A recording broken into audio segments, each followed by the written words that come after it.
you. Hey everyone, how's it going? Wow, quiet room. Are we all still eating?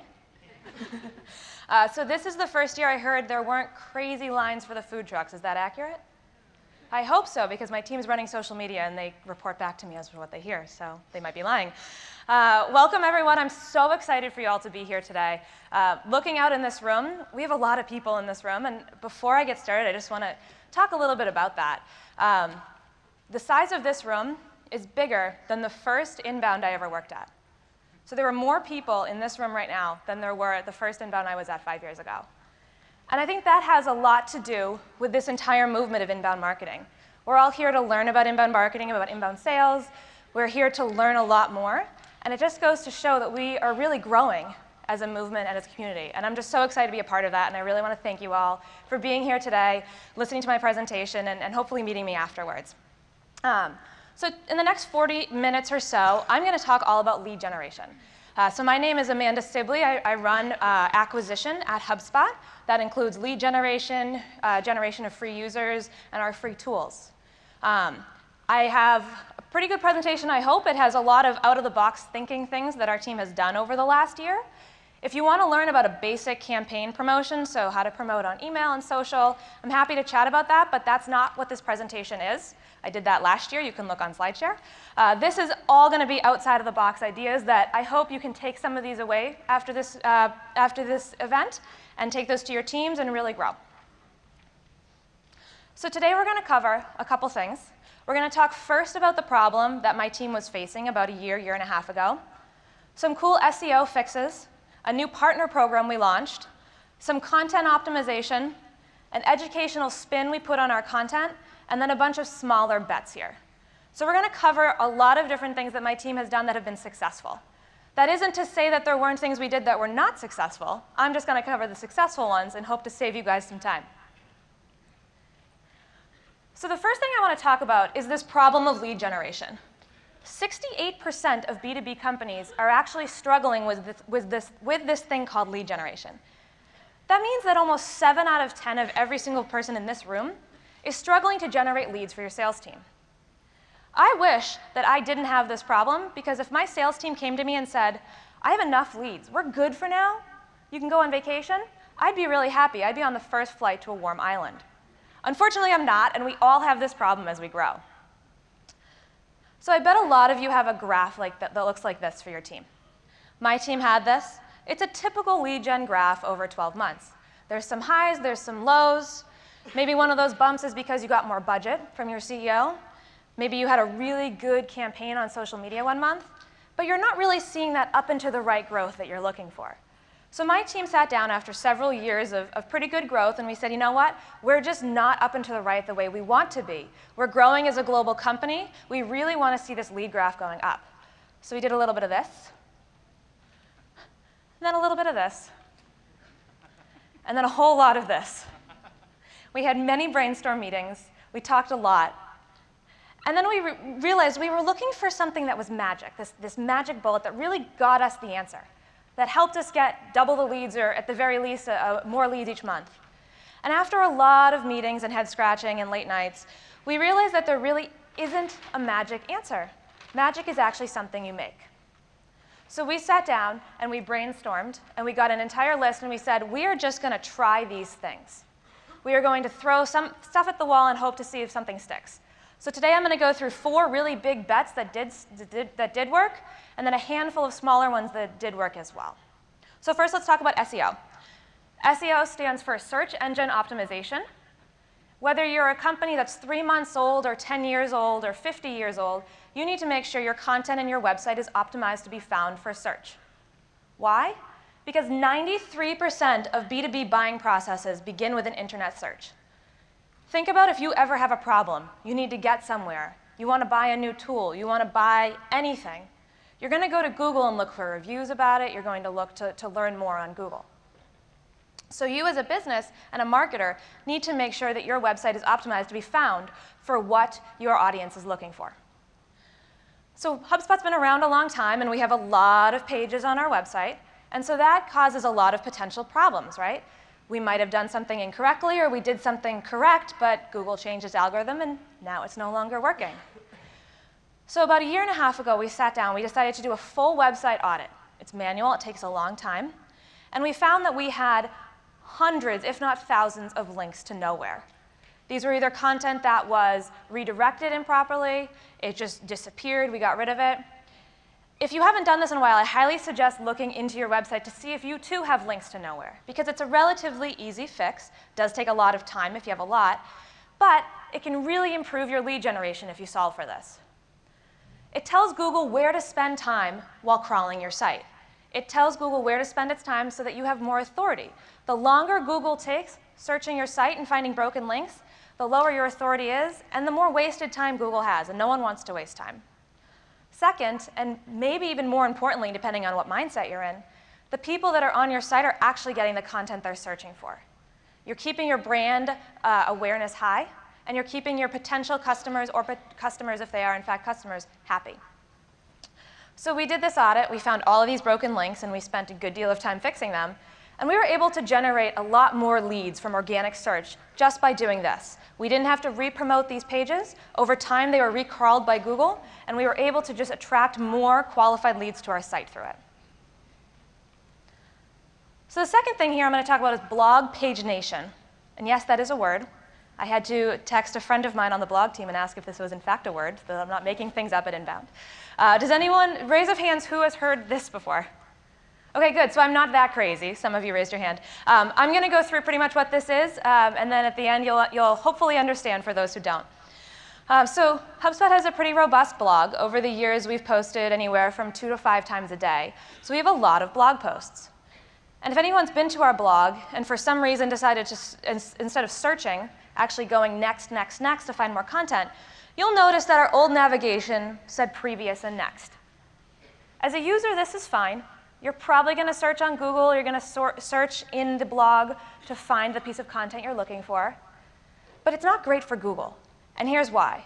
Every time Google has to click next, Google's getting one step further away from your main homepage, from your main domain. And your main domain has the most authority in Google's eyes.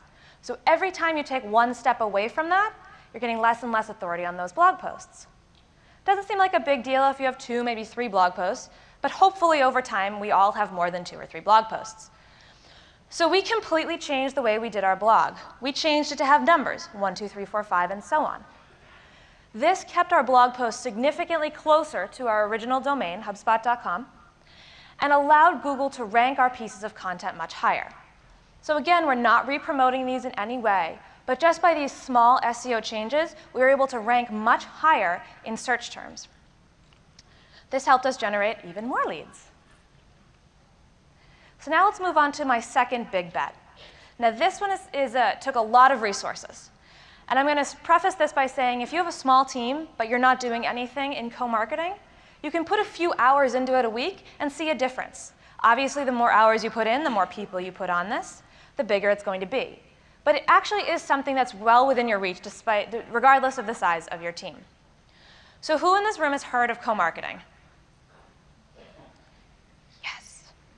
I love when people don't know about it, because it used to be my job at HubSpot, so I get to teach a lot of people what it is. So quick pop quiz. Is co-marketing launching a co-branded product with 2 or more brands, like Monopoly and Minions? Is it launching a co-branded project with mutual goals, but no money is exchanged, like this ebook with HubSpot and Shopify? Or is it a fake term that marketers make up to sound really cool in meetings with their CEO? I heard a lot of B's. She said B, you're correct. I also kind of gave it away because I said it's an ebook with HubSpot. Why else would I be talking about it? So co-marketing is a concept where 2 companies come together and they work on a co-branded project. It's not necessarily something that exchanges hands, money exchanges hands, but it's something that adds value to both partners. So I'm going to go through this very briefly. If you want to talk about this more after, I'm happy to, but I don't want to get into too much of the weeds here. So there's a lot of different types of co-marketing as a B2B company or as a B2C company as well. You can do something that's very lightweight, guest blogging on a company's blog and they guest blog on yours. A social media chat where you have 2 partners from 2 different companies coming together to create some awesome content. Something a little bit more robust, an ebook, a webinar, a tool, or something really robust like an event, where you have two parties coming together. So working on co-marketing is really beneficial for you because you're probably going to put in a little bit less work. Think about it. If you're writing an ebook, it takes about 40 hours to write an ebook from start to finish and get it out there. If your partner's writing half the ebook, you're only taking 20 hours out of your day. It doubles your leads because you're promoting this piece of content in front of both audiences. So let's go into that in a little bit more detail. So let's say you decide, you know what, my audience really wants to know about Facebook Live. So I'm going to sit down, I'm going to write this ebook. And I have an email database, a social database, some paid budget, and a blog. And I'm going to promote it to this audience.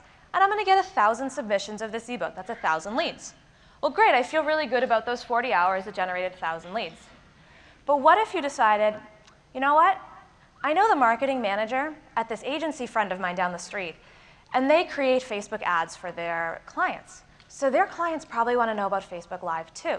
This is a really good topic for both of our audiences. So I'm going to call them up. I'm going to see if they're interested in working on this with me. So they say, yes, they are. Thank God. And they decide to promote it to their audience as well. They have an email database, social, a budget as well, and a blog.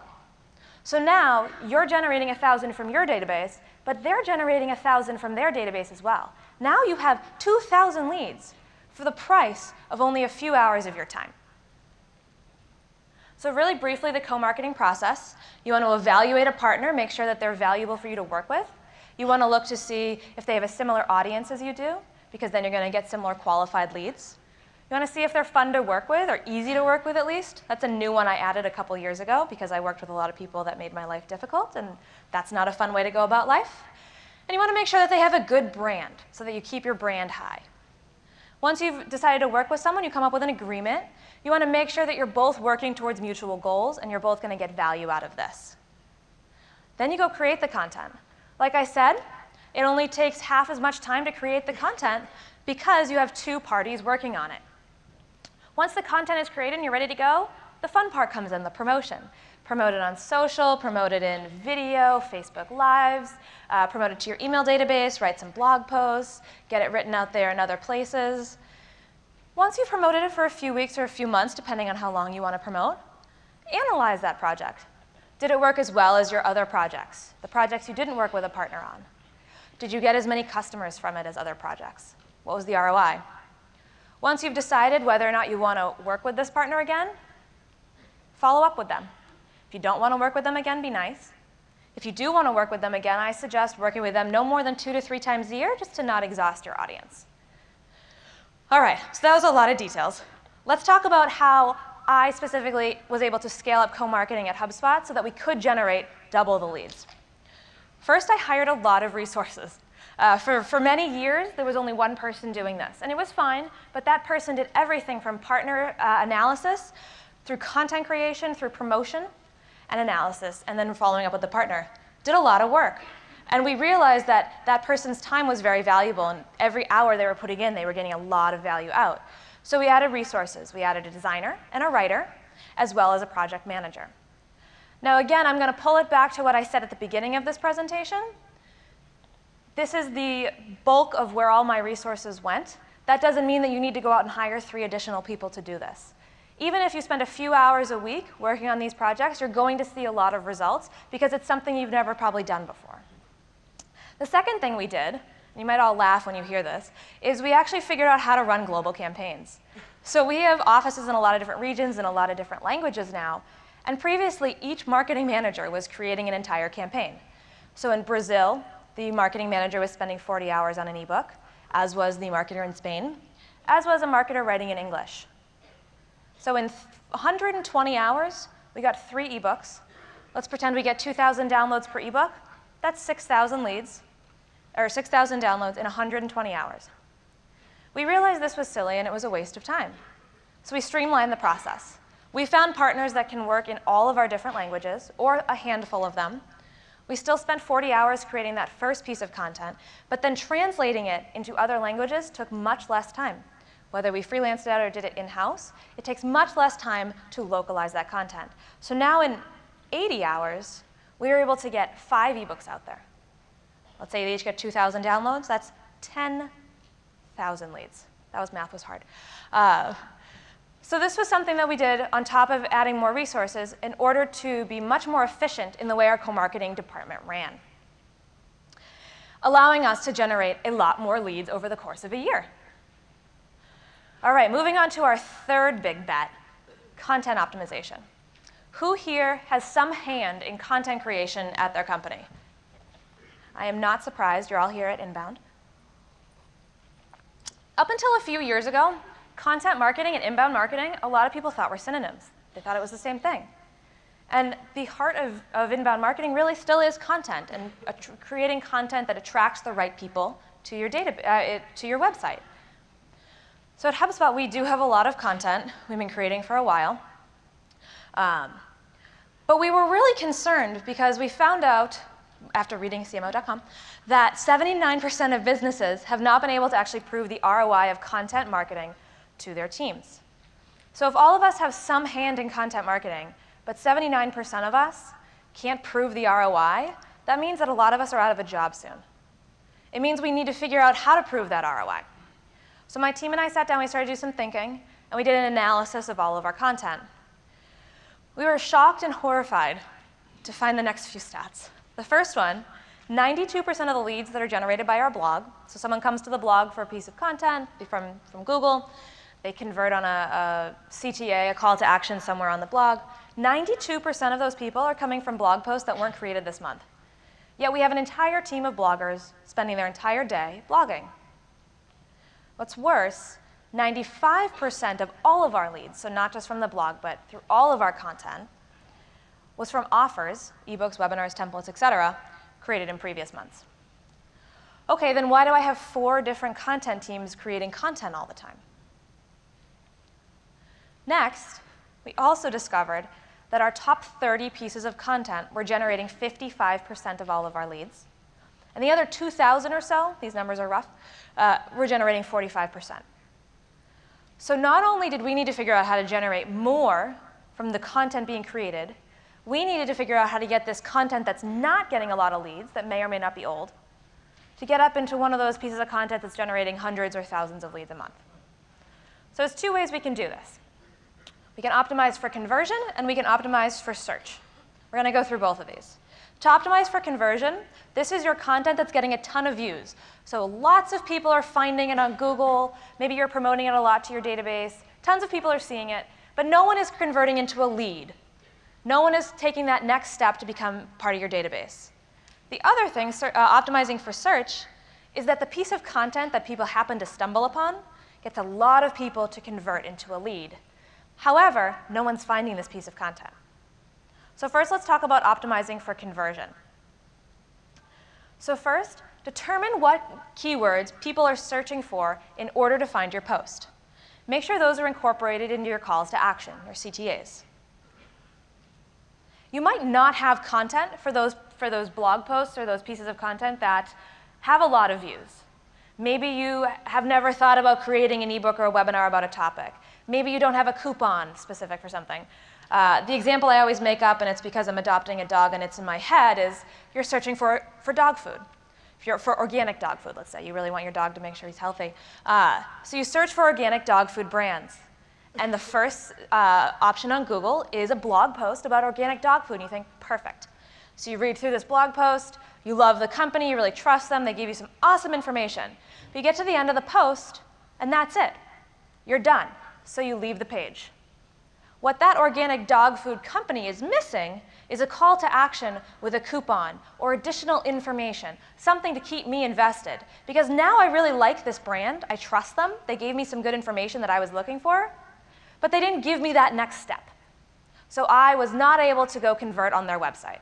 So if you don't have that piece of content for those pieces, so those blog posts that have a lot of views, make sure you spend some time creating it. So to put CTAs in the right place, to make sure that you're optimizing conversion, one thing that we started doing was these inline CTAs that aren't really annoying. People can just skim by them if they just really don't want to convert. But in the first few paragraphs, maybe they already trust us, they like us, and they're ready to take that next step.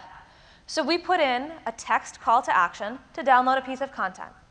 These helped us generate significantly more leads from people on these pages. Let's say someone doesn't realize this is a call to action. That's fine. They're not ready to convert yet. So we put a slide-in CTA at the bottom. They're done with the post, so it's not as annoying as it might be if it's a pop-up in order to read everything. But they trust us, hopefully, at this point. They might want to convert.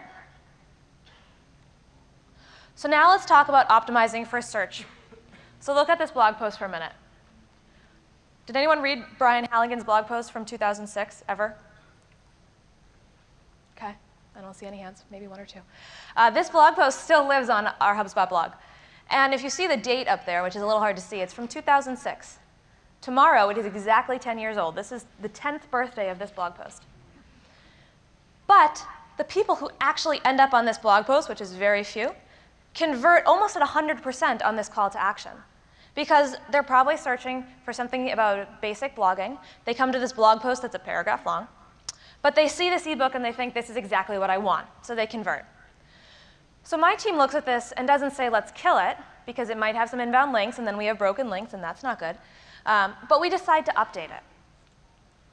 So we're finding this content that needs updating but has a high conversion rate. So when we update it, we're going to put in more content, of course. We're going to republish it with the new date. And we're going to make sure it's SEO optimized. So we're going to make sure those keywords people are searching for to get to this blog post are still here, so it can rank high on Google. So not only are we trying to get this post to be seen more on Google for certain keywords, we know that the people who get here are going to convert at a high rate because we already have that proof. And this is good for a lot of reasons. The first reason is Google rewards you for up-to-date, fresh content. Big win. Number two, you have a new piece of content to publish, and we all know the importance of continuously publishing. And finally, hopefully, depending on how old the piece of content was, it didn't take you as long as it would if you had to start from scratch. So all in all, updating this content is going to be very valuable. A woman that I work with named Pamela Vaughn goes into a lot more detail in this in a couple blog posts she's written, as well as several ebooks if you want to know more intricate details. But that's the overview of our content optimization project. And it helped us generate a lot more leads, and we're continuing to do it. We do it every month, and it's continuously helping us generate more leads. So now let's talk about our fourth and final big bet that my team took. It's all about educational content. We are all here because we want to continue to learn. We are lifelong learners. We're learning every minute we are at inbound. Quote from Albert Einstein, because I have to have a quote in most of my presentations. Intellectual growth should commence at birth and only cease at death. I think we all believe in this. We all think that educational content is very valuable. We all want to learn for the rest of our lives. So I played up that emotion there, and I created a content library. And I positioned our content as educational. We all know it is, but I literally called it out and said, here's a library of all of our educational content. I took content that already existed, or my team did, and we put it into a library format. Step one. Step two is we took our content and we changed up the positioning of it, and we created a certification. Some of you might have heard of it. It's called the HubSpot Academy, or the Inbound Academy, or Inbound Certification, my apologies.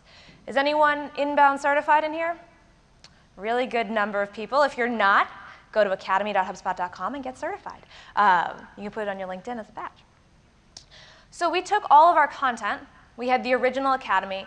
We created a lot more certifications. So instead of people just getting HubSpot or inbound certified, you can get video certified, sales certified, etc. So we asked people, what do you want to learn today? Not what content do you need to do your job better, but what do you want to learn today? They can pick whatever they want to learn. They can pick a marketing, they can pick sales. And then once they click one, they go to content that we already have that we repositioned to seem like classes. So this is content that already exists that we were able to reposition as educational. And people are now getting this educational spin and feeling really good about themselves in getting certified. Helped us generate a lot more leads. All right, so now let's go into the smaller bets, the ones that might seem a little bit more attainable. First thing I'm going to bring up is a stat about social media. Social media is not dying. We all know and love it. You're at a conference where we're asking you to tweet 1 million times a day. I'm going to ask you to tweet because my team is in charge of social media right now, and I want to make sure we hit our inbound social media goals. But there's 2.3 billion the number of active social media users in the world. It's a lot of people. Your audience is probably on social media. My team was posting in English during Eastern Standard business hours because that's where we all work. And we were doing a little bit later in the night and a little bit earlier in the morning. And that was good. It was getting us leads. We had the brilliant idea of posting around the clock. And not only posting around the clock, but posting content in different languages that was localized for every region. Seems silly, like we all should know to do this. We mostly all know about the global world. Oops. Most of us have a global audience. But for some reason, a lot of us just aren't doing it. We're not optimizing for those global regions.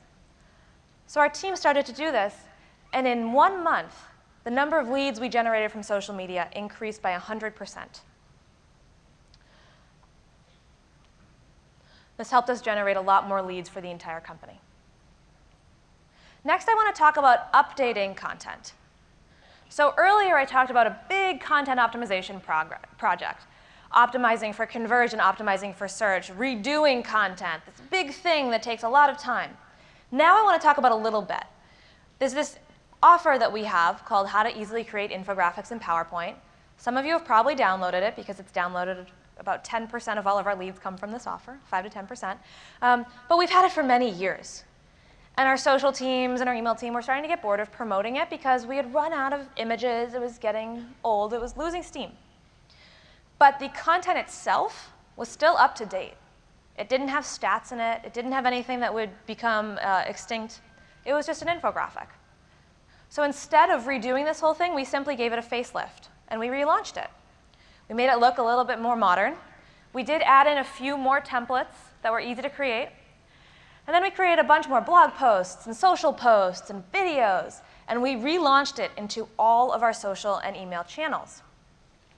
This allowed us to keep a piece of content that doesn't take much time to give a facelift to re-promote it across all of our channels and continue to generate more leads, helping us generate a little bit more leads every month. So if we did that to a handful of pieces of content, even better. Now I'm going to talk about my final small bet my team did. And it seems like something we all should do from the start, but some of us don't. We have very busy jobs and busy lives. And we were talking about landing page positioning. So we were sitting in this room, and we were all talking about the content we were going to create in Q1 or Q2 of this year. And we were all really thinking about this hot topic called CRO. Who knows what CRO stands for? Someone shout it out. Conversion rate optimization. So you would have got it if I had this up, right? You would be excited for this webinar. So we decided to get 6 CRO experts in a room. We all got on the phone. We were like, we're going to do this live hangout. So it wasn't even a webinar. It was a live hangout on Google. And we're all going to talk about conversion rate optimization. We're going to get so excited. It's a buzzword. Everyone on the team loved it. My team loved it. HubSpot loved it. And so we launched this page. We put a ton of effort into it. And there were crickets. Our email, our database didn't care about it. Our social audiences didn't care about it. We were baffled. We continued promoting it for a couple weeks with really bad conversion rates.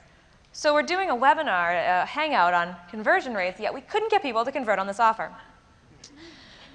So someone on the team was like, you know what?